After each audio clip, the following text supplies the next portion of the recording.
પણ એવું કોઈનું મનમાં ન રહે એટલા માટે હું કહું, કેમ કે આ 21મી સદી છે, ટેકનોલોજીનો યુગ છે. હવામાન ઉપર હું ભણ્યો છું, હું પણ એક ખેડૂતનો દીકરો છું. હવામાન ઉપર મેં ગ્રેજ્યુએટ કર્યું છે, મેં ગ્રેજ્યુએટ થયો છું, એટલે હું આ મિટિયોલોજી વિષય ઉપર તમામ માહિતી આપી શકું.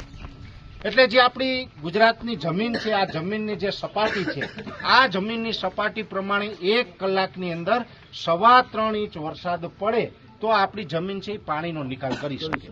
જો 3.25 ઇંચ કરતાં વધારે વરસાદ પડે, 1 કલાકે 3.25 ઇંચ કરતાં વધારે વરસાદ પડે અને એવો જ વરસાદ સતત 3 કે 4 કલાક વરસી જાય તો એટલું પાણી છે પછી આ જમીન આપણી નિકાલ કરી ન શકે. નિકાલ કરી ન શકે એટલે નદીઓ બે કાંઠે જાય, નદીઓમાં પાણી સમાય નહીં, નદીઓના પાણી છે ખેતરોમાં ફરી વળે. ડેમ જે તમે વાત કરી કે અહીંયા ડેમ છે જે આપણે સાબરીનો, એ ડેમમાં પાણી ન સમાય.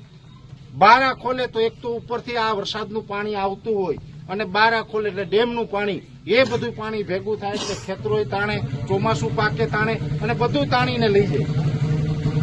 તો આજે એ પરિસ્થિતિનું આપણે નિર્માણ થયું છે, કેમ કે આ છેલ્લા 1 અઠવાડિયાની અંદર જે વરસાદ પડ્યો એ 12 ઇંચ કરતાં વધારે પડ્યો ને એ પણ 3.5 કલાકની અંદર પડ્યો છે. કેમ કે મારી પાસે જે ટેકનોલોજી છે, સિસ્ટમ છે, એની અંદર બધી નોંધ છે. ગવર્મેન્ટને પણ એ નોંધ જોતી હોય, કયા લોકેશન ઉપર કેટલા વરસાદ પડ્યા, કેટલા ટાઈમમાં પડ્યા, કેટલા ઇંચ 1 કલાકે પડ્યો, એ તમામ ડેટા જોતા હોય તો એની પ્રિન્ટ હું પણ ખેડૂતો વતી કાઢીને આપું, કદાચ એમની પાસે ન હોય તો. પણ સામે સરકાર પાસે પણ આખું હવામાન વિભાગ છે અને એ હવામાન વિભાગના અધિકારીઓ છે, એને પણ તમારા અને મારા ટેક્સના પૈસામાંથી એને પગાર ચૂકવવામાં આવે છે. એની પણ જવાબદારી છે કે આવી પરિસ્થિતિનું નિર્માણ થવાનું હોય તો એની અગાઉથી સરકારને પણ સાવચેત કરવા પડે, કલેક્ટરને પણ જાણ કરવી પડે, ખેડૂતોને પણ જાણ કરવી પડે કે આવી પરિસ્થિતિનું નિર્માણ થવાનું છે. કેમ કે તમે મને જોતા હશે, સાંભળતા હશે, ત્યારે પણ મેં એક વાત કરી હતી કે ભાઈ આમાં આ રાઉન્ડની અંદર જે વરસાદ પડવાના છે 12 થી 15 ઇંચ સુધીના વરસાદો આવશે અને 12 થી 15 ઇંચ સુધીના વરસાદો આવે તો સ્વાભાવિક રીતે નુકસાની જાય. તો અત્યારે જે નુકસાની થઈ છે એમાં આપણે બધા એકઠા થયા છે. પહેલા તો અહીંયા આપણે આપણી જે બધા ખેડૂતોની વેદના છે એ વેદનાને વાચા આપવા માટે મીડિયા પણ છે, જે સમાજનો ચોથો પાયો કહેવાય છે, આપણી જે વાત છે એ છેક સુધી પહોંચાડે એના માટે મીડિયા આવ્યા છે, એને પણ આપણે આવકારીએ છીએ. એટલે મીડિયાના મારફતે આપણે એ વાત કરી રહ્યા છીએ કે આમાં દરેક પ્રકારની યોજના હોય. આ યોજનાની અંદર આપણા ગુજરાતની અંદર એક યોજના છે, એનું નામ છે મુખ્યમંત્રી કિસાન સહાય યોજના. કેમ કે કોઈ પણ આપણું નુકસાન છે આપણે માગવું હોય તો કાયદા મુજબ માગી શકીએ, કાયદા વિરુદ્ધ કાંઈ ન માગી શકીએ. તો કાયદાની વાત છે તો કાયદાની અંદર મુખ્યમંત્રી કિસાન સહાય યોજના, આ યોજનાની અંદર 2 કલમ છે. એક છે કલમ ઘ, બીજી છે કલમ 9. કલમ ઘની અંદર જ કલમ 9 નો સમાવેશ છે.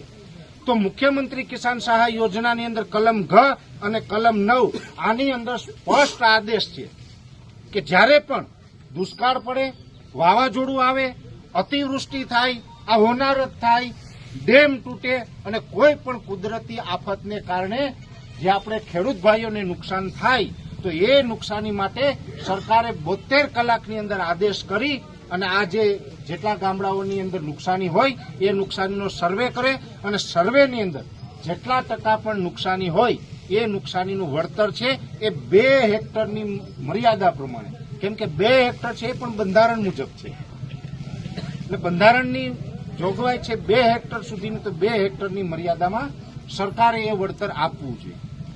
ત્યારે અત્યારે સેમ આ પરિસ્થિતિનું નિર્માણ થયું છે.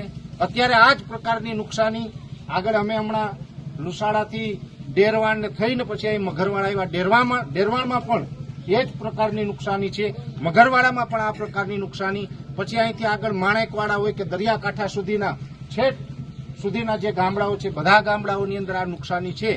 ત્યારે કાં તો સરકારે તાત્કાલિક સર્વે કરવું પડશે અને આ સર્વે કરે એ માટે જ મીડિયાના મારફતે આપણે વાત પહોંચાડી રહ્યા છે કે સરકાર કરે અને કદાચ ન કરે તો એના માટે કદાચ બાંયો ચડાવવાનું થાય તો એના માટે પણ સંપૂર્ણ તૈયારી છે.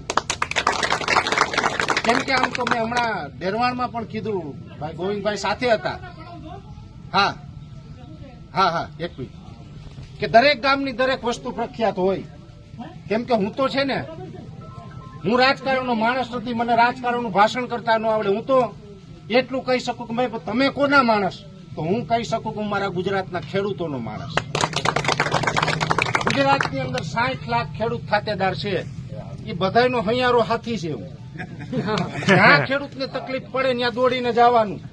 ખેડૂતને તકલીફ હોય ને કોઈ સાથે બાંધવાનું થાય તો બાંધવાનું, એ પછી સામે કોઈ હોય. કેમ કે બાંધવામાં કદાચ સત્યની સામે આપણે સત્યની સાથે રહીને લડવું હોય, બાંધવું હોય, તો એમ કોઈના બાપથી આપણે ફાટી નથી પડતા.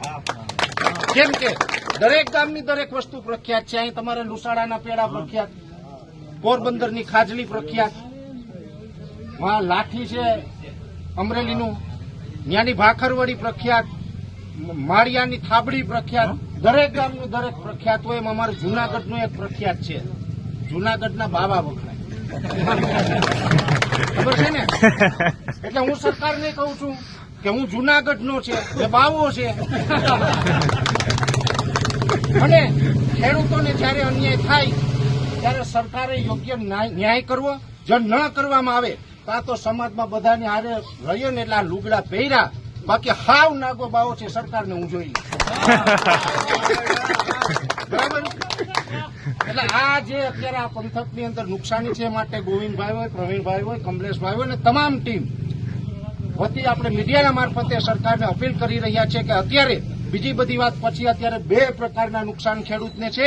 એક ચોમાસું ઉભો પાક હતો, એ ઉભા પાકને નુકસાન છે, અને બીજું ખેતરો ધોવાઈ ગયા છે.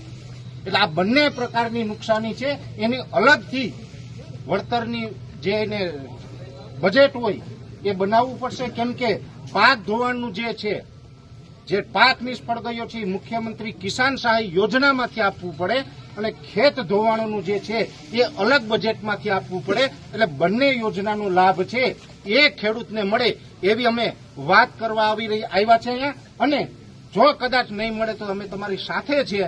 જ્યાં જવું પડે ત્યાં જવશું, જેમ જવું પડે તેમ જશું, જેમ બાંધવું પડે એમ બાંધશું, અને આપણો હક છે એ લઈને રહેશું. જ્યારે પણ આમાં અન્યાય થશે તો આપણે બધા સાથે મળીને આગળ પણ જશું. એ વાત સાથે હું મારી વાતને પૂર્ણ કરું છું. જય જવાન, જય કિસાન.